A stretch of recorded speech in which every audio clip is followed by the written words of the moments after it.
जीवाणु घोल। दोस्तों, आज की वीडियो में हम एक ऐसा जीवाणु घोल तैयार करने जा रहे हैं जो कि 18 पोषक तत्वों से भरपूर है। और इस जीवाणु घोल के अंदर इतने पोषक तत्व मौजूद हैं जिसका इस्तेमाल करने के बाद में आप कोई भी मार्केट का रासायनिक खाद नहीं खरीद पाएंगे। यकीन से कह रहा हूं कि आप यूरिया डीएपी को तो भूल ही जाएंगे, क्योंकि इस जीवाणु घोल के अंदर 18 पोषक तत्व ऐसे मौजूद होंगे जो कि हमारी फसल के लिए जरूरत पड़ती है, जैसे कि calcium, nitrogen, phosphorus, zinc, sulphur, potash. सब जो भी पोषक तत्व एक फसल के लिए, पौधे के लिए जरूरत है, वो सब हमारे जीवाणु घोल के अंदर मौजूद रहेंगे। और इसका इस्तेमाल करने के बाद में आप मार्केट से किसी भी तरह का कोई भी हाई पावर नहीं लाएंगे। इसका इस्तेमाल करने के बाद आप किसी भी तरह का कोई भी खाद नहीं लाएंगे। तो बहुत ही पैसा आपका बचने वाला है। बस वीडियो को लास्ट तक देखते रहना। हमारे पास कई सारे किसान भाइयों के कमेंट आते रहते हैं, वो बोलते हैं कि सर जैविक हाई पावर कैसे बनाए, सर जैविक खाद कैसे बनाए, सर जैविक पोषक तत्वों से भरपूर खाद कैसे बनाए, या लिक्विड फर्टिलाइजर कैसे बनाए। ये सब मैं आपके लिए बनाना सिखाऊंगा और सभी ये पोषक तत्व, सभी खाद, सभी दवाइयां हमारे इस जैविक घोल के अंदर मौजूद होंगे। वीडियो को लास्ट तक देखना, बहुत ही ज्यादा आपके लिए फायदा होने जा रहा है, क्योंकि सभी खादों का ये पिताजी है और बहुत ही पावरफुल, ताकतवर है। इसको मैं बनाना भी सिखाऊंगा और इसके इस्तेमाल भी दिखाऊंगा, और इसका इस्तेमाल कैसे करना है वो तो देखेंगे, साथ में इसके रिजल्ट क्या रहे हैं वो भी मैं आपके लिए बताऊंगा। बस वीडियो को लास्ट तक जरूर देखना। दोस्तों, मेरा नाम है दीपक कुमार और आप देख रहे हैं स्मार्ट बिजनेस प्लस, और मैं आए दिन आपके लिए खेती किसानी की जानकारी उपलब्ध कराता रहता हूं। तो चलिए हम बढ़ते हैं इस जैविक जीवाणु घोल को बनाने के लिए। तो सामग्री क्या क्या लेनी है, सबसे पहले तो ये देख लीजिए। आप देखिए सामग्री में, आप देखिए सबसे पहले मैं बता रहा हूं आपके लिए 1 एकड़ खेत के लिए। 1 एकड़ खेत के लिए आपको तैयार करना है इस जीवाणु घोल के लिए। तो क्या क्या सामग्री और कितनी सामग्री चाहिए वो आप देख लीजिए। 1 एकड़ खेत में लेना है 10 किलो गोबर, और गोबर कौन सा लेना है, देसी गाय का। देसी गाय का 10 किलो गोबर। इसके बाद में आपको लेनी है 10 लीटर गौमूत्र। गौमूत्र किसका लेना है, वो भी देसी गाय का गौमूत्र आपके लिए लेना है। फिर इसके बाद में आपके लिए लेना है 1 किलो बेसन। अब बेसन की में क्या रहेगा आपका, या तो ये लेना है दाल का आटा। अब 1 किलो बेसन में जो दाल का आटा रहेगा वो आपका चने की दाल का आटा हो सकता है, या फिर मूंग की दाल का हो सकता है, अरहर की दाल का हो सकता है, सोयाबीन की दाल का हो सकता है, या फिर आपकी तुअर की दाल का हो सकता है। किसी भी दाल का आटा ले लेना है आपके लिए 1 किलो, ठीक है। इसके बाद में आपको लेना है 1 किलो गुड़। ये देखिए यहाँ पर ये गुड़ है। तो यहाँ पर मैं तो अभी क्या है कि लगभग 1.5 बीघा, आधे एकड़ से भी कम की सामग्री तैयार कर रहा हूँ, क्योंकि मुझे इतनी ही जरूरत है, पर्याप्त। तो मैं कम सामग्री ले रहा हूं, लेकिन आपके लिए बता रहा हूं मैं 1 एकड़ खेत के लिए कितनी क्वांटिटी कैसे लेनी है आपके लिए। तो 1 किलो गुड़ ले लेना है। गुड़ आपके लिए वो लेना है जो कि हम नहीं खाते, एकदम बेकार सा गुड़ जो दुकान पे बच जाता है ना, रेलता एकदम ब्लैक कलर का गुड़, वो आपके लिए लेकर आइए, क्योंकि बहुत ही पावरफुल, ताकतवर हमारा वो गुड़ रहता है।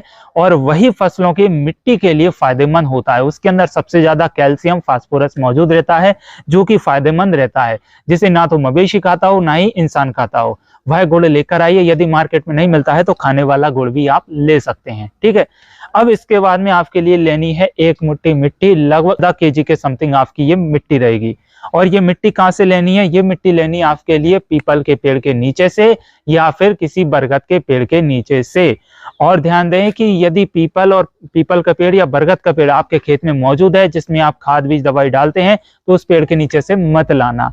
ऐसे पेड़ के नीचे से लाना है जो कि हमारी मेड़ पर हो या जंगल से हो, क्योंकि वहां पर हमने किसी भी तरह का कोई भी रासायनिक खाद या केमिकल नहीं डाला है।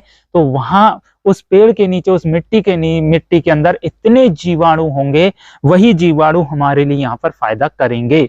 जैसा कि आप जानते हैं कि बरगद का पेड़ हो, फिर चाहे पीपल का पेड़ हो, 24 घंटे ऑक्सीजन छोड़ता है। और 24 घंटे ऑक्सीजन छोड़ने की वजह से उस पेड़ की छांव के नीचे मिट्टी में करोड़ों बैक्टीरिया मौजूद होता है। और मिट्टी के अंदर भी बैक्टीरिया का ही खेल है, जीवाणु का ही खेल है। वही जीवाणु हमें इस घोल के अंदर चाहिए, जिसकी संख्या को हमें बढ़ाना है। ये सामग्री आपके लिए चाहिए, और साथ में चाहिए एक टंकी या बाल्टी, जो बड़ी वाली, जिसमें इसको आप डाल सको। तो मैं एक एक करके सामग्री इसमें डाल रहा हूं। तो सबसे पहले तो मुझे चाहिए 10 लीटर गौमूत्र।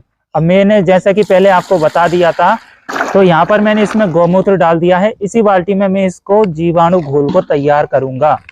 अब इसमें मैं डाल रहा हूं इसमें 10 केजी गोबर। ये मैं गाय का गोबर लेकर आया हूं।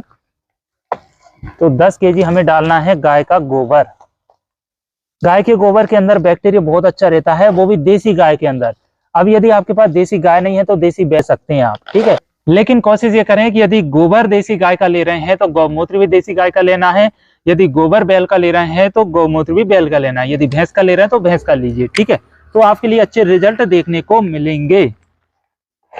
तो यहाँ पर मैंने ये गोबर भी इसमें डाल दिया है, ठीक है। अब मेरे ये सामान के हिसाब से ये ज्यादा गुड़ था तो गोबर था, तो मैं इसको अब नहीं डाल रहा हूँ।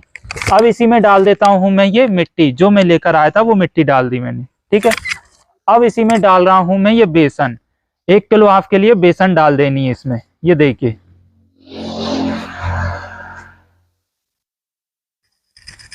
अब जो मिट्टी के अंदर हमारे बैक्टीरिया है वो बेसन से भोजन को प्राप्त करेंगे और उनकी संख्या को बढ़ाएंगे। गुड़ के अंदर जो बैक्टीरिया जीवाणु है वो इस बेसन को खाकर अपनी संख्या को बढ़ाएंगे। गोबर गौमूत्र के अंदर जो बैक्टीरिया जो है वो भी इसको बढ़ाएगा। अब इसके बाद में मैं डाल देता हूं इसमें गुड़, ये देखिए ये गुड़ है, तो ये गुड़ डाल देता हूं।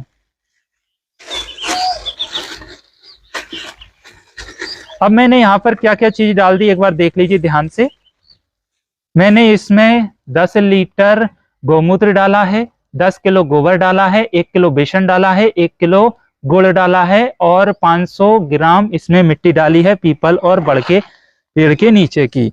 और अब मैं इसे हाथ से बढ़िया अच्छे से घोल देता हूँ। ये देखिए मुझे ना कम जगह के लिए ये घोल तैयार करना है, जिस वजह से मैंने कम सामग्री ली है। अब ये मैंने आपके लिए 1 एकड़ खेत की सामग्री बताई है, तो आप 1 एकड़ के लिए इतनी जो बताई है बोलेंगे। यदि कम जगह के लिए लेना है तो उसको अपने हिसाब से कम कर सकते हैं आप। अब मैं इसके फायदे भी बता देता हूँ आपके लिए। देखिए अब इसके लिए जब जैसे ये तैयार हो जाएगा ना, हम क्या करेंगे, इस प्रकार घोल के इसके लिए इसको रख देंगे 15 दिन तक छांव में, किसी भी छांव में। इसको कपड़े से ढक देंगे या ऐसे बर्तन से ढक देंगे, इसमें बाहर के कोई भी कीड़े नहीं गिरे, पत्ते नहीं गिरना चाहिए, मच्छर मक्खी नहीं गिरना चाहिए।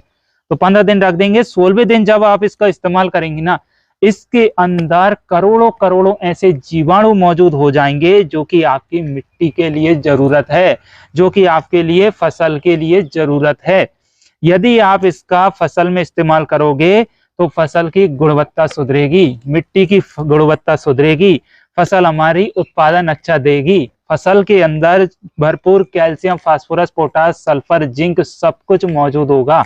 और जो कि यदि मिट्टी में मौजूद होगा तो फिर वह हमारी फसल में मौजूद होगा, और फसल में मौजूद होगा तो फल में मौजूद होगा, और फल में मौजूद होगा तो हमारे शरीर में मौजूद होगा, और शरीर में मौजूद होगा तो फिर हमारी हड्डी में मौजूद होगा। और हम जब हमारे जोड़ों में दर्द होता है, कोई बीमारी होती है, तो डॉक्टर के पास जाते हैं ना, डॉक्टर बोलता है कि आपको कैल्शियम की कमी है, तो वो कैल्शियम की कमी नहीं होगी, क्योंकि हमारी अभी तक फसल में कैल्शियम है ही नहीं है। हम बचपन से जहर को खाते आ रहे हैं। अब जहर मुक्त रहना है तो आपको इस खाद का इस्तेमाल करना ही चाहिए। और ये खाद प्योर जैविक है। इसका इस्तेमाल करने के बाद में आपको ना तो किसी भी रासायनिक खाद की जरूरत पड़ेगी, जैसे यूरिया, डीएपी तो आप भूल ही जाओगे। इसके बाद में कोई भी पोषक तत्व लाने की जरूरत नहीं पड़ेगी। इस खाद का इस्तेमाल करने के बाद में आपकी फसल में रोग भी बहुत ही कम लगेंगे, नाम मात्र में रोग लगेंगे। अब इसको डालने की विधि मैं आपके लिए बता दूं, लेकिन इसके फायदे भी मैं आपके लिए थोड़े बताते चलता हूं। डालने की विधि लास्ट में बताऊंगा, अन्यथा आप पहले ही छोड़कर वीडियो को चले जाएंगे। और वीडियो यदि पसंद आ रही है, जानकारी अच्छी लग रही है, तो वीडियो को लाइक शेयर जरूर कर देना। मैं आपके लिए कितनी मेहनत करता हूं देखिए, और मैं इसको अब अलग अलग खेतों में अलग अलग फसल पे डाल के भी बताऊंगा रिजल्ट इसके क्या रहे। फिर किसानों से भी हम इसके रिव्यू चेक करेंगे। जब तक मैं इसको घोलूंगा तब तक आपके लिए इसके पूरे फायदे भी बता दूंगा मैं, ठीक है ना, किस प्रकार ये काम करता है। और जो किसान भाई बोलते हैं ना कि हमारी फसल में फुटाव चाहिए हमें, जैसे मिर्ची, बैगन हो गया, या हमारी बेल वाली फसलें हो गई, टमाटर हो गया, उसमें फुटाव की ज्यादा जरूरत रहती है, क्योंकि जितना ज्यादा फुटाव होगा उतनी फसल में फल लगेगा, तो इससे फुटाव भी अच्छा होगा, फसल की ग्रोथ अच्छी होगी, फसल की जो जड़ें रहती है ना वो भी चारों तरफ अच्छे से फैलेगी, मिट्टी की गुणवत्ता सुधरेगी। और मिट्टी की जब गुणवत्ता सुधरेगी, मिट्टी में कैल्शियम, फास्फोरस, जिंक, सल्फर सब मौजूद होंगे, तो पौधा हमारा सूखेगा नहीं, मरेगा नहीं। गर्मियों में बहुत ज्यादा समस्या आती है फसलों के सूखने की। हम पानी बराबर दे रहे हैं, खाद अच्छा बराबर दे रहे हैं, लेकिन फसल फिर भी सूख रही है, पौधा उकट रहा है, तो वो समस्या आपको इसको डालने के बाद देखने को नहीं मिलेगी।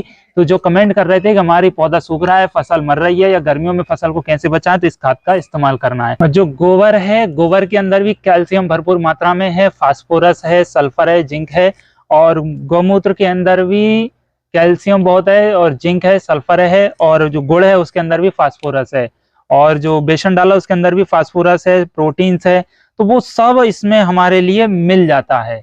अब देखिए इसको डालने की विधि भी मैं आपके लिए बता देता हूँ। अब इसको डालना कितना है, 1 एकड़ की हमने सामग्री तैयार की है ये, तो 16 दिन 15-16 दिन तो इसको रखे रहिए। जब 16वें दिन, 15 दिन रखा तो 16वें दिन जब आप इसका इस्तेमाल करेंगे तो गोबर का 10 गुना आपके लिए पानी इसमें मिला लेना है। गोबर कितना लिया था, 10 kg, तो 10 का 10 गुना कितना हो गया, 100 लीटर। तो 100 लीटर आपके लिए इसमें पानी मिला लेना है। ज्यादा से ज्यादा 200 लीटर तक पानी इसमें ऐड कर सकते हैं, इससे ज्यादा मत करना, क्योंकि इसकी फिर जो है ना वो क्षमता रहती है वो कम हो जाती है। 1 एकड़ के लिए 200 लीटर पानी पर्याप्त रहता है।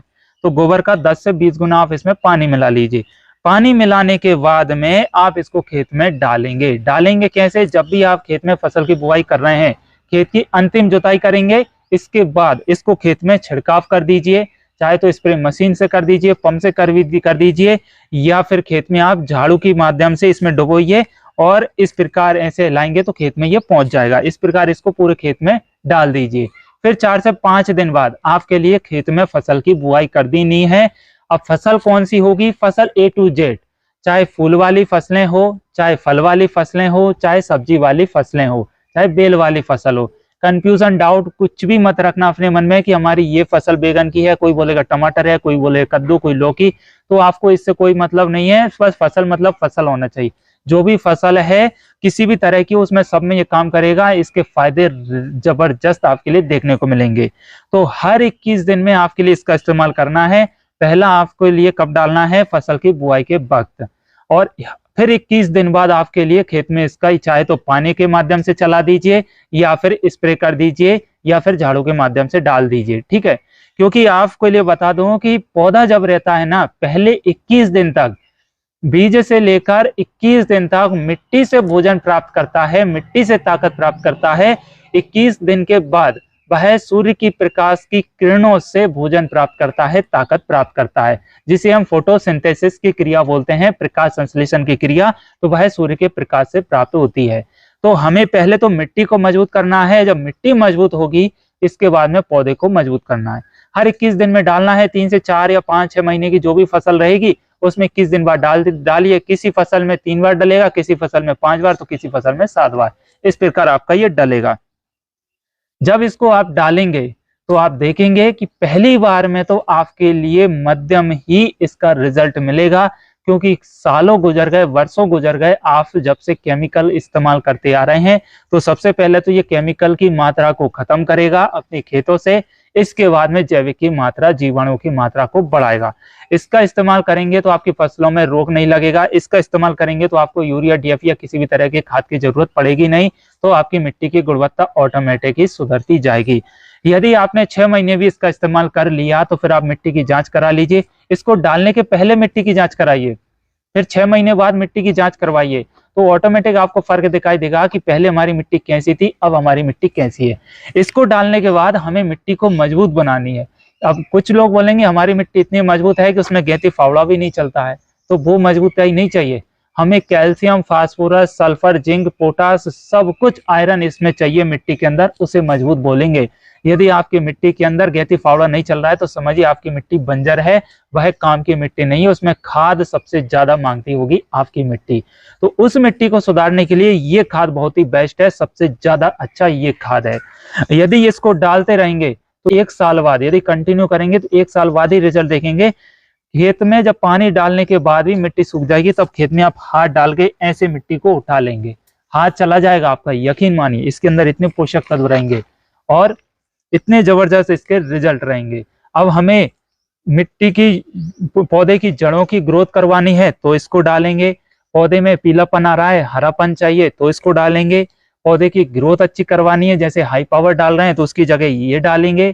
फसल में यदि फुटाव नहीं आ रहा है तो ये डालेंगे। फसल में यदि फूल नहीं आ रहा है तो भी ये डालेंगे। फसल में यदि फूल झड़ रहा है तो भी ये डालेंगे। फसल में फल नहीं लग रहा है, फल नहीं ठहर रहा है, फल सड़ रहा है तो भी ये डालेंगे, तो फल हमारा अच्छे से बनेगा। यदि फसल हमारी फुटाव नहीं कर रही है तो भी ये डालेंगे। इतने जबरदस्त रिजल्ट आपके लिए मिलेंगे। अभी तक हम मार्केट में से जो भी सब्जियां, दलहनी या जो भी कुछ भी ला रहे हैं वो सब केमिकल ला रहे हैं। 90% किसान रासायनिक खेती कर रहा है, 10% किसान जैविक खेती कर रहा है। तो ज्यादातर जाहिर सी बात है कि हम केमिकल ही खा रहे हैं, और जब जहर हम खा रहे हैं तो उससे तमाम तरह की बीमारियां हमारे लिए बन रही है। अब यदि हम इससे उत्पन्न सब्जियों को, फलों को खाएंगे तो जहर मुक्त रहेगा, और ऑर्गेनिक जो भी फल सब्जियां हैं मार्केट में महंगे दामों पर बिक रहे हैं। 3 साल तक यदि जैविक खेती कर रहे हैं तो आप अपनी फसल को सर्टिफाइड करवा सकते हैं, फिर अपना लेवल लगाकर बेचिए, और 5 से 10% आप महंगा बेच सकते हैं अपनी फसल को किसी भी मार्केट में। गवर्नमेंट भी खरीद रही है जैविक उत्पादों को, तो आप एक बार करिए तो सही। हर क्षेत्र में फायदा है, और इसका इस्तेमाल करेंगे तो आपका रासायनिक खाद का पैसा बच जाएगा, दवाइयों का पैसा भी बचेगा, और पोषक तत्वों का पैसा बचेगा। जब तो फसल में पैसा बच गया, इसके बाद में जब इससे उत्पन्न सब्जियों, फल को खाएंगे तो मेडिकल का पैसा बचेगा, बीमारियों का पैसा बचेगा, आप बीमार नहीं पड़ेंगे। तो हमारी कोशिश ही रहेगी कि हम जहर मुक्त सब्जियां उगाएं, जहर मुक्त सब्जियां खाएं, जो भी उत्पाद खा रहे हैं जहर मुक्त खाएं। जिनके पास जमीन है वो तो इस्तेमाल करें, जिनके पास जमीन नहीं है तो छतों पर भी गार्डनिंग करिए। मैं आपके लिए वो भी बताऊंगा। आपके पास कम से कम स्पेस है तो भी गमलों में आप सब्जियों को तैयार करिए, इनको डालिए, जहर मुक्त सब्जियों को खाइए, बहुत ही अच्छे रिजल्ट मिलेंगे।